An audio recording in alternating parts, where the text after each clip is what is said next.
Welcome to Illuminati Silver. We tell you the truth about silver. Today is Tuesday, the 26th of October 2021, and we're producing our Tuesday morning gold and silver price update, forecast and daily news. Today's video is a little longer than normal because we're focusing more on the US dollar value and why we should be wary of the prospect of a strengthening rather than a weakening US dollar. So let's take a look.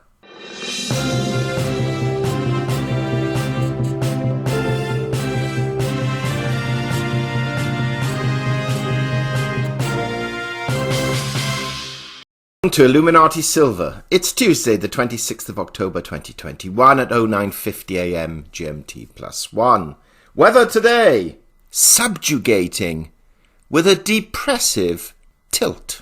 Yes, the sky is pretty well covered with bleak but not totally black clouds, giving us this rather depressing feeling, but dominating our actions because it's giving an impression that it may not be all doom and gloom, but we have to wait until the weather decides our mood.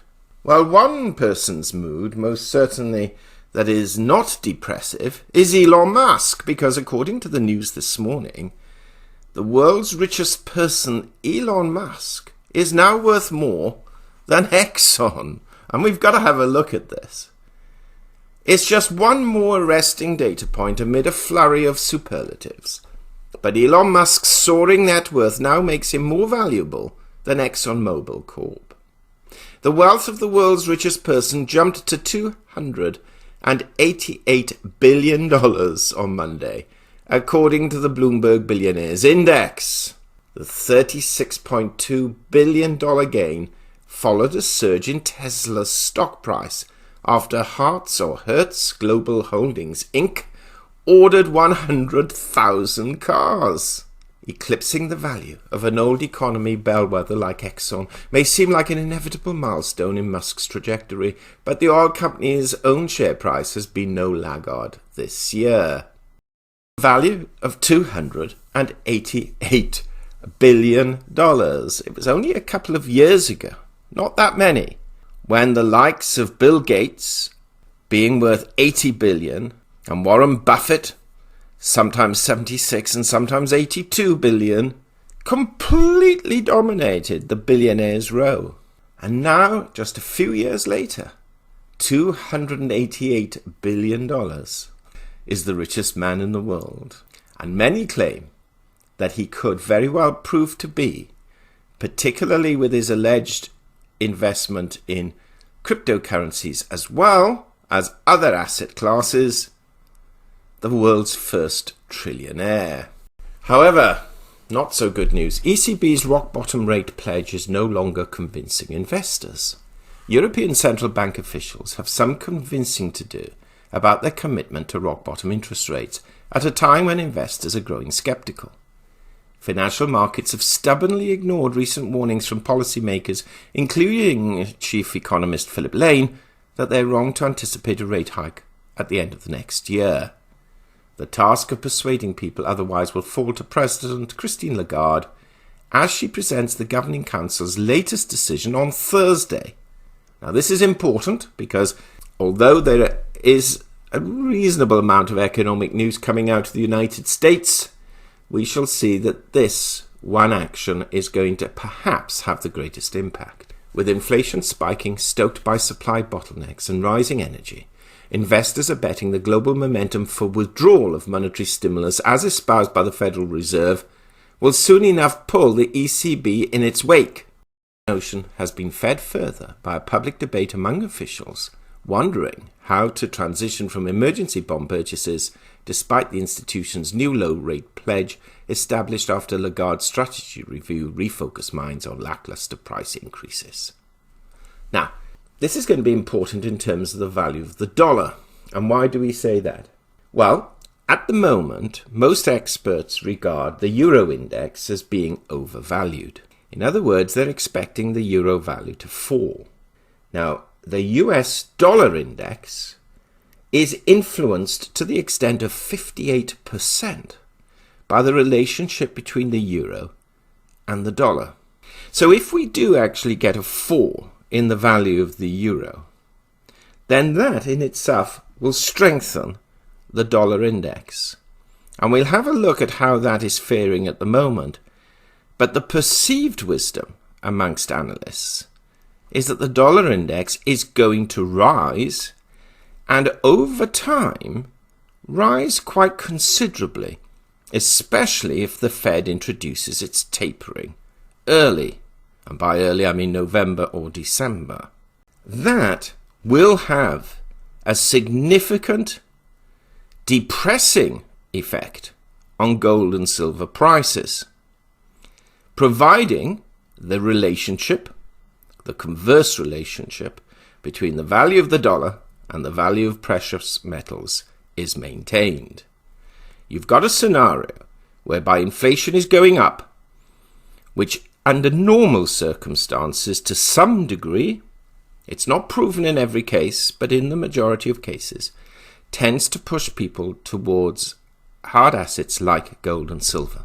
However, if the dollar value is rising, or the dollar index is rising, I should say, that will have a headwind effect, and therefore counteract any rise and may, if it's strong enough, push prices further down.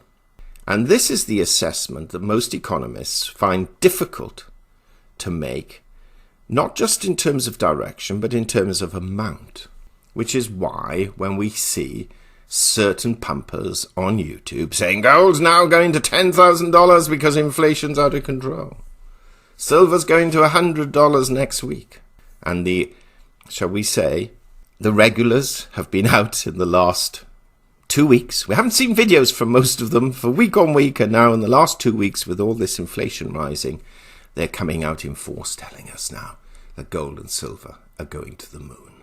Let's see. Breaking news on Reuters. President Xi not there. COP26 hopes dim on Chinese leaders' likely absence. The leaders of most of the world's biggest greenhouse gas emitters gather in Glasgow from Sunday, aiming to thrash out plans and funds to tilt the planet towards clean energy. But the man running the biggest of them all likely won't be there. Well, with the gas crisis and everyone moving towards coal, including China, why should we be surprised? Business news in the UK. Premier Inn, one of our, shall we say, lower price hotel chains. Premier Inn owner warns of staff shortages. Heathrow air traffic may not recover until 2026. Public sector workers set for a pay rise, according to the Chancellor of the Exchequer. He's lifting the current pay pause. In the United States, Chappelle slams cancel culture amid Netflix furor. I'm not bending to anybody's demand, says the US comic, of the transgender backlash he faces. But more on the economic side, we can see supply chain shortage hurts local businesses, sets new COVID rules as US air travel reopens. And Jeff Bezos unveils plans for space business park. It's all going, isn't it? Dollar index now, up slightly, 93.85. We have said 94 is pivotal, and that's where we see the natural progression of the dollar index, and that's where we would like to see it more or less convalesce. However, there is still the prospect that it will go higher, and we have seen some analysts say it could eventually rise to 100 again. And we've had one or two people ask questions in our comments, do we see a dollar index of 100? Frankly, we cannot rule that out. We wouldn't like to see it because then we think the dollar will be too strong for the country's own good. But having said that, of course, if Europe maintains relatively loose monetary policy, and it makes up a large component of the US dollar index, the euro does, then certainly against the euro, the dollar will strengthen. And usually when that relationship occurs, gold and silver prices tend to fall. Sterling will be an interesting factor because Sterling, we're already talking about interest rate hikes, so not just cutting back on QE or tapering of bond buying, but we're actually talking about interest rate rises. So that relationship remains to be seen. On the energy front, oil prices down roughly $0.50. Equity markets pumping now again, about touching all-time highs or close, with the Dow up 64, the S&P up 21, and the Nasdaq up 136. Asia, overnight, broadly up except for the Hang Seng Index, and the European Index and UK up between 0.5% and 1%. US economic data, well, yesterday nothing was to be reported, but we did see the Chicago National Activity Index for the 3-month average coming in at 0.25 for September against a previous figure of 0.38. Suggesting, of course, a reduction in activity. Now today we have the S&P Case-Shiller Home Price Index year over year. Previously it was at 19.7%. A little bit dated now because, of course, the figures are coming out for August. And we're now well into October, just about to touch November. We have the Consumer Sentiment Index for October, though. That'll give us an interesting insight. It's expected to be down from 109 to 107.5. We shall see where that lies. And we have new home sales for September, which are expected to be higher than they were the previous month. More importantly, we have tomorrow durable goods orders, but on Thursday we have the jobs report and GDP for quarter 3, and then Friday most of the information, most of the data that are going to affect markets, and this will be a day after Christine Lagarde makes her comments on Thursday. So, gold prices at the moment holding steady, up $4 over the last 24 hours at $1,803, maintaining its hold above $1,800. When we compare this to Friday's close, we can see that on Friday, gold prices are closed at $1,793. Rose yesterday as high as $1,809, I think it was, off the top of my head, just over, and of course has fallen back just a little. In fact, the figures have changed since I've changed the chart. We can now see, although it was up $4, it's now up $2 on the day.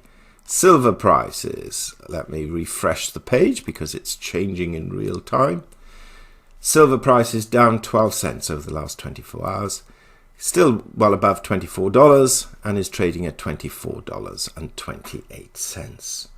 Support is seen at 23.66, which is roughly where the 10-day moving average is based, and resistance is at the September highs of 24.82.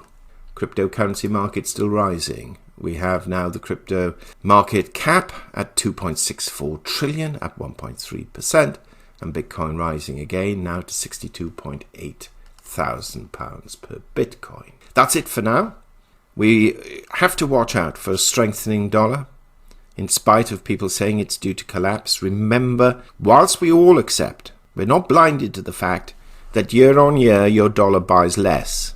However, the index and the assessments of markets are based upon its comparative value. And if it's the best of a bad bunch, then that will affect the prices of commodities, which should, we totally admit, in a rising inflationary environment, be going up, especially gold and silver. Thank you so much for listening. Please give us a thumbs up, subscribe, press the bell sign. Have a great day. Illuminati silver owners come from a background of banking, international wealth management and economics. Having now retired from these worlds, we are not qualified to give investment advice.